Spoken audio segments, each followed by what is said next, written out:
Well, two teams came into LA Coliseum tonight having led in each game in the fourth quarter. One continued to do that, the other did not. Notre Dame wins 49-35 to finish 11-1, 10 wins in a row, and possibly a fifth overall seed by the end of next week's conference championship games. I'm Tim Prister with Tim O'Malley and John Brice, and this is Irish Illustrated's Instant Analysis brought to you by RVMH Hall of Fame in Elkhart, Indiana. Notre Dame gave up, first of all, 35 points. They hadn't given up more than 24 all season.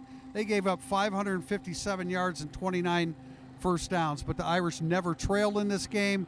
They kept USC at bay.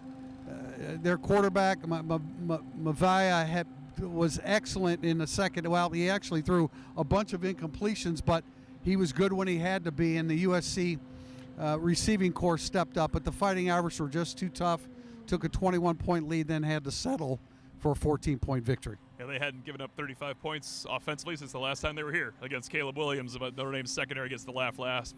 Really hard day for Christian Gray, and then Christian Gray made the play of the day.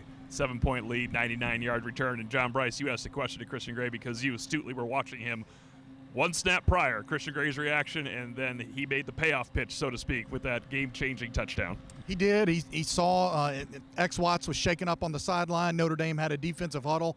I watched Christian Gray just really demonstratively sending his teammates a message. And he said, I just had to break through the chains. I had to let it all out right there. And I said, so you literally said, I'm going to go make a play. And he said, that's exactly what I said. That's exactly what he did. 99 yards later, Notre Dame was very clearly winning the football game and running straight into the college football playoff. No doubt about that. And frankly, no doubt that Notre Dame will host a college football playoff game.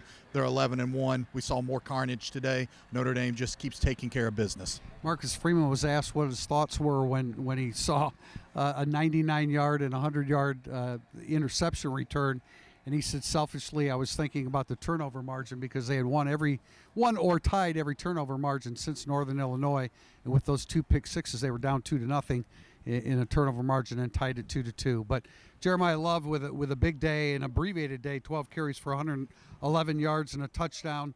I think I mixed them up. It's Jadari. Yeah, hit a 111. Exactly. Jadari Price had 13 carries. Love had 13 carries for 99 yards. He got banged up. We were unable to get a question in about Jeremiah Love's injury.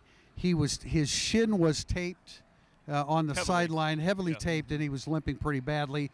So it could be just a really bad contusion to the shin. But Jadarian Price stepped up and did a nice job. Well, we've called them a two-headed monster or whatever. They're the Hydra now with the way Riley Leonard runs, Jadarian Price and Jeremiah Love. And Love, again, 16 touches on the day, 137 yards of offense, and another touchdown. I guess that's a touchdown, in every single game this season and going all the way back to the Sun Bowl last year, I believe. A remarkable feat of continued consistency from Jeremiah Love. Jadarian Price, you can't put a price tag on what he's meant to this team, what Dylan McCullough has done for this team, and having those guys ready, having those guys embrace a role. And we've talked about it heavily in the last couple of weeks. Because of the way that they dispersed the load, everybody was fresher. Jadarian Price looked fresher when he broke free today than anybody on the SC defense. We said pregame, we said all week, we thought Notre Dame could run. They ended up with 258 yards rushing. That offensive line, they did their job. We indicated we thought that they could run the football against that defensive line. The offensive line beat the daylights out of USC most of the day. Well, they really had to run the ball, too, because Riley Leonard had a good day in terms of 16 for 20, but 155 yards. They weren't taking shots downfield. When they really weren't there. I mean, Jeremiah Love was the best player on the field for either team until he got hurt.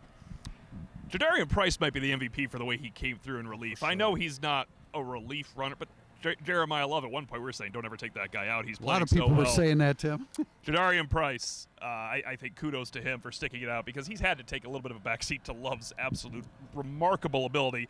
That 1-2 punch, as you mentioned, Riley Leonard, that was the only way they were going to win. This is not a major critique, but they relied on those guys running the ball. They were not going to pass the ball to win, but Riley Leonard made the pass to Mitchell Evans that helped break it open too, and of course Eli Reardon earlier. And to sound a little bit like coach speak here, but in discussing complementary football, if I'm not mistaken, Jeremiah Love only had 4 touches in the entire second half. Notre Dame exited halftime tied 14-14. They exited the first 6 minutes of the third quarter tied at 21-all, and yet Notre Dame pieced together a way with all these mounting injuries and adversity to win this contest going away by double digits. Riley Leonard, 17 for 22. Tim, as you said, a modest 155 yards. The interception, he took the blame. I mean, I'm not sure. Assume it was a miscommunication. He took all the blame. He took all the blame for it, but it was probably a miscommunication there. And the 2 touchdown passes, and we predicted Mitchell Evans would surpass his 4 catches in a game this year, and he did have 5 grabs, including, Tim, as you said, the key touchdown pass. And that was the Mitchell Evans of old, just taking the ball away from somebody. Trust Mitchell Evans. That was an all-man catch. That we've seen Mitchell Evans slowly coming back to the guy. Now he's there going to the college football playoff. He is their best weapon. Among the targets, it's not close, honestly. Mitchell Evans is the playoff wide receiver / tight end that they need. He's going to have a big day, back in the old days, Ohio State Duke type day, I think, for them to keep winning games. But boy, you're going to rely on that running game. It's a tough running game to stop when they're healthy. And 12, 11. Is that what the carries were today from the 3-headed monster there 12, with Riley 13, Leonard? and 12. They are. That's what you got to lean on, but you need something else too. They came into the game with more than 2,000 yards collectively, and they certainly they added about another 250 to that. We talked about turnovers. Notre Dame had 23 first downs. They were only 3 for 9 on third down. USC ended up being 3 for 3 on fourth down. 3 for 3 on fourth down. Yes, I was getting that. 5 for 12 for USC, but Notre Dame had the edge. 3 for 3 on fourth down. USC was 0 for 3, and really I don't want to say turning point, but I mean a really key moment was when Riley Leonard threw the interception. Notre Dame's in jeopardy at that point, and it's a 4 and out, and they stemmed the tide. And as I said earlier, USC kept pushing and pushing and pushing, but they never did take the lead. And that was the case where when Riley Leonard threw that pick, USC, after the modest return on it, inherited the ball in plus territory. Yeah. They started that possession at Notre Dame's 45-yard line. They got 7 yards in a hurry, and then they didn't get another yard in that possession. Watts coming over after Jordan Clark was in solid coverage, but the man had a step on him. And it was a perfect And it was pass. an incredibly well-thrown ball by Jaden Mayava. And Watts comes through at the last minute. As big as his pick 6 was, you can make an argument, I think, very strongly that was the play of the game for Notre Dame.